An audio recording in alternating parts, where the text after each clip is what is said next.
Namaste and good morning, India. Welcome to your daily update of top Indian headlines brought to you by OneRead.News. In a world that's just overflowing with noise, with biased reports and clickbait, we think you deserve something better, something clearer. Our promise to you is really simple. We just give you the facts. We sift through hundreds of sources so you have the freedom to form your own well-informed opinions. We'll chat a little more about our mission at the end, but for now, let's get right into the stories shaping our world today. Today, we're not just going to read you a list of headlines. Nope, we're going on a bit of a journey to see the hidden threads that actually connect all of them. We're going to explore how a small technical rule change for your UPI app links directly to our biggest manufacturing goals. We'll see how one single court verdict can actually strengthen the very foundation of our democracy, and how political moves happening thousands of miles away reveal a pattern that has real implications for all of us. You see, it's all connected. So let's start untangling these threads together. We're going to begin with the lifeblood of the nation, the economy. And look, this isn't about dry, abstract numbers. It's about the systems we use every day, the strength of the rupee in our pocket, and India's growing reputation as a global manufacturing powerhouse. First up, let's peek inside the engine room of our digital economy. So, you've probably seen the news about new rules for our beloved UPI system. And I get it, the first reaction might be, oh great, more restrictions. But this is actually something much deeper. Think of it as a crucial, proactive tune-up for a piece of national infrastructure that's become as vital as our roads or railways. I mean, the scale of UPI is just staggering, right? Billions of transactions every single month. To stop the system from buckling under its own incredible success, these new rules are like introducing a smart traffic management system for our data highways. Limiting balance checks or shifting recurring payments to off-peak hours, like late at night, is just like diverting non-essential traffic away from rush hour. It makes sure that when you need to make that critical payment, the system is fast, responsive, and totally reliable.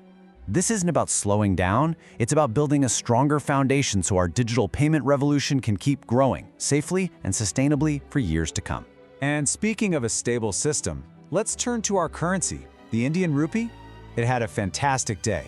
It bounced back strongly against the US dollar, gaining 47 paise to close at 87.18. Now that number is way more important than it looks.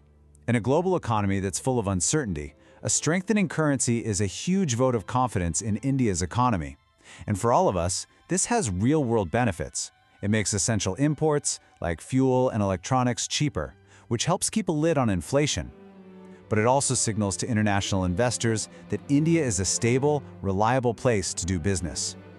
This isn't just a number on a trading screen, it's a sign of economic resilience that perfectly sets the stage for our next story. And here we go, from a stable currency to a massive win for our manufacturing sector.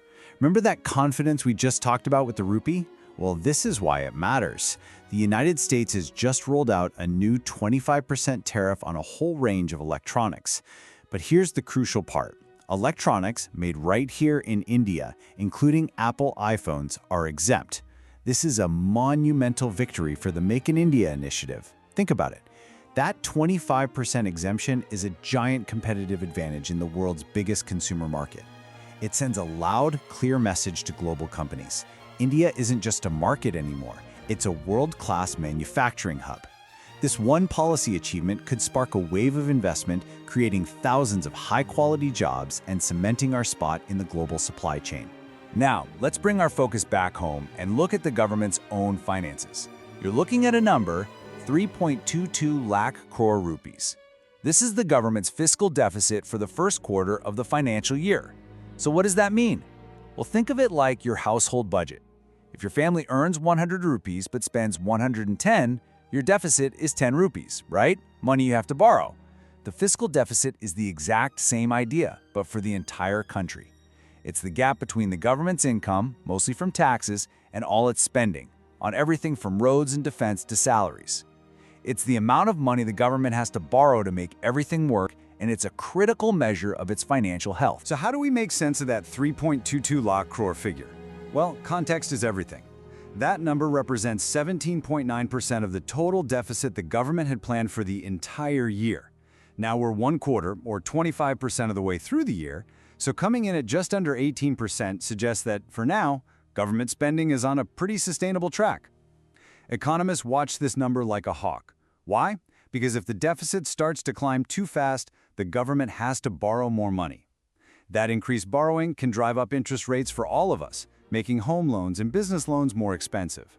So this 17.9% figure isn't just a boring statistic, it's a vital, early signal of the nation's financial discipline for the year ahead. Okay, so we've taken the pulse of the economy. Now, let's shift gears from the nation's financial hardware to its societal software. We're talking about the very fabric of our nation, our laws, our democratic processes, and the really complex challenges of keeping social harmony and governing effectively.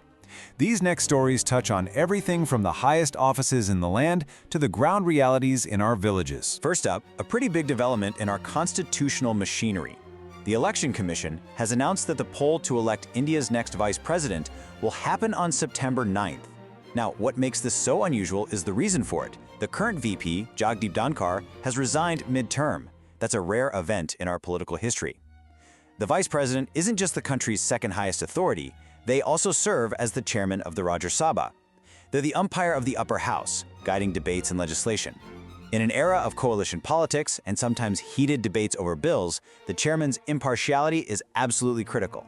So this election is no mere formality. It's about choosing a key figure who will steer a vital part of our lawmaking process. From the highest offices to the highest principles of justice, a special court has delivered a landmark verdict, convicting former MP Prajwal Ravana in a rape case.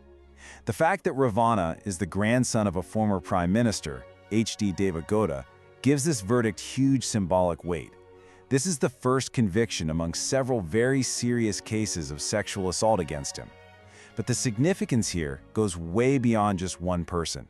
This verdict is being seen as a powerful reaffirmation of the rule of law.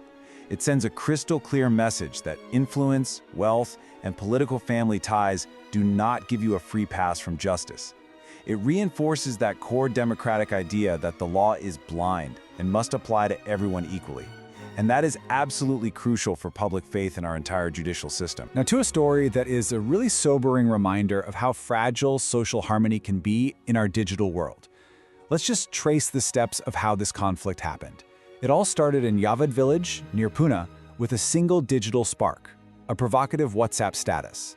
Now here's the key part. The status was about an unverified incident that supposedly happened in another state entirely. But from that one post, shared from phone to phone, a real-world conflict ignited. Tensions flared up between two communities, escalating into vandalism and stone pelting. This incident is a textbook example of how quickly misinformation, designed to provoke a reaction, can poison community relationships and spill into actual violence.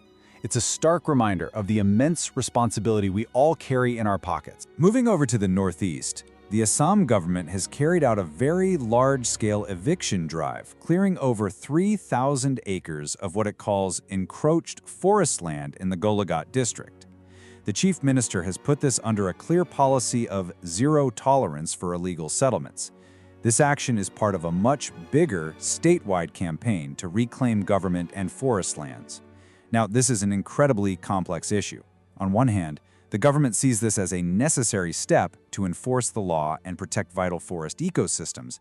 But on the other hand, any eviction on this scale always touches upon deeply sensitive and historically debated issues of land rights, displacement, and migration that are just woven into the history of the region.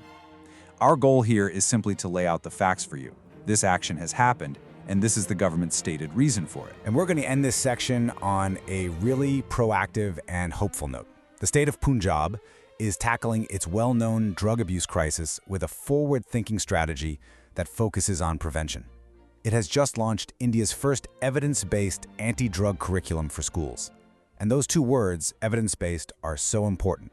This isn't just a poster campaign or one-off lecture. It's a structured, scientifically designed program aimed at giving kids the tools to understand the real dangers of substance abuse. It marks a critical shift away from a purely punishment-based approach to one that's rooted in public health and education. By investing in building resilience and knowledge in the next generation, the state is making a powerful long-term bet on protecting its own future, one classroom at a time. Let's widen our lens now. We'll move away from politics and governance for a moment to look at stories of scientific discovery, community support, and of course, a cultural touchstone that unites millions, cricket. These headlines give us a much broader perspective on the intellectual and social currents shaping our nation today. Okay, this next story is genuinely fascinating. For generations, the common understanding, what we were taught in school, what's been passed down, is that the mighty Ganga River is fed mainly by melting Himalayan glaciers, especially during the dry summer months. Well, a groundbreaking study from IIT has just completely turned that belief on its head. Using advanced techniques like isotope tracing, which lets scientists identify the unique chemical signature of water, the study found that up to 2/3 of the Ganga's flow in the summer actually comes from groundwater seeping up into the riverbed. This is a massive paradigm shift. It means that while protecting our glaciers is of course vital for long-term water security, the immediate health of the Ganga depends on protecting and recharging the underground water sources along its entire course. It's a powerful example of how science can challenge our basic assumptions and show us a clearer, better path forward for conservation. And here is just a wonderful story of community support coming out of Arunachal Pradesh. The state's deputy chief minister has announced a significant boost in financial aid for a school dedicated to differently abled children. The annual grant has been increased from 1.4 crore to 2 crore rupees. But the real game changer here is the creation of a new 5 crore rupee corpus fund. Now, a corpus fund is like a permanent nest egg. The main amount is invested securely, and the school can run its operations on the interest it earns. This provides long-term financial stability and sustainability, freeing the school from the stress of year-to-year funding. It's a compassionate and really smart move that ensures consistent, quality care for some of our society's most vulnerable children. All right, now for a quick but important update for all the cricket fans listening. And unfortunately, it's a tough one. In the series-deciding final test against England at the Oval, with the whole series on the line, Team India's hopes are really hanging by a thread right now. Our batting lineup, which has been so strong, just faltered badly in the first innings, collapsing to be all out for just 224 runs. That rapid loss of wickets on the second day has left the team in a really tough spot. The pressure is immense, and it's going to take a truly special performance from our bowlers to claw us back into this crucial winner-take-all match. And for our last section, let's step outside our borders. Because in today's world, no nation is an island. Events happening thousands of miles away can have real consequences for us here. We'll look at a tragic escalation in a major global conflict, and then connect two seemingly separate stories that reveal a worrying trend for democracies all over the world. The war in Ukraine has seen a significant and really brutal escalation. On the Eastern Front, the battle is incredibly intense. Russia is claiming to have captured the strategic town of Chasiv Yar, which is a key high ground position. Ukraine, for its part, denies this claim, which just shows you how fluid and ferocious the fighting is right now. But the most devastating news comes from the capital, Kyiv. A massive Russian missile barrage has struck civilian areas, killing at least 28 people and injuring over 150. This attack, so far from the front lines, is a grim reminder of the horrific human costs of this war. In response, Germany has pledged to rush more advanced air defense systems to Ukraine, a direct consequence of the attack, highlighting that deadly cycle of escalation and response that just seems to define this conflict. Now, let's connect two stories from two very different countries that point to the exact same global trend, the slow erosion of the guardrails of democracy. First, in El Salvador, the legislature has voted to get rid of presidential term limits. This constitutional change means the current, very popular president, Nayib Bukele, could potentially stay in power for life. It dismantles a fundamental safeguard against the concentration of power. Now jump thousands of miles away to the United States. The head of the Bureau of Labor Statistics was fired by the president just hours after the agency released a jobs report that was weaker than expected. This has drawn sharp criticism, with many people warning that it's a dangerous attempt to politicize what's supposed to be an independent, impartial government agency. You see, without trustworthy data, public faith in official information crumbles. So one story is about political power, the other is about the integrity of data, but both are about weakening the independent institutions designed to keep power accountable and transparent. And this brings us to our final, critical question. And it's one I really want to leave with you today. We've just seen it in these international examples, but it's a theme that echoes in the stories we've discussed from right here in India, too. When the rules that limit political power get rewritten, and when the data that should be objective fact gets pressured or politicized, who is left to hold our institutions accountable? This question goes right to the very heart of what makes a democracy function. It touches on the role of the courts, the press, civil society, and ultimately you and me, the citizen. It's a vital thought to keep in mind as we navigate our very complex world. We sincerely hope that by connecting these dots for you, we've helped you form your own clear understanding of the day's events. Our entire mission is to provide this kind of factual, no-nonsense news. To help us stay independent and completely ad-free, you can support our work by subscribing at www.OneRead.News. If you value this calm, clear approach to the news, please share this explainer with your friends and family. And remember, you can catch this briefing every single morning. Follow us on Spotify and YouTube to listen to this podcast every morning at 8 a.m. Thank you so much for joining us. Namaskar.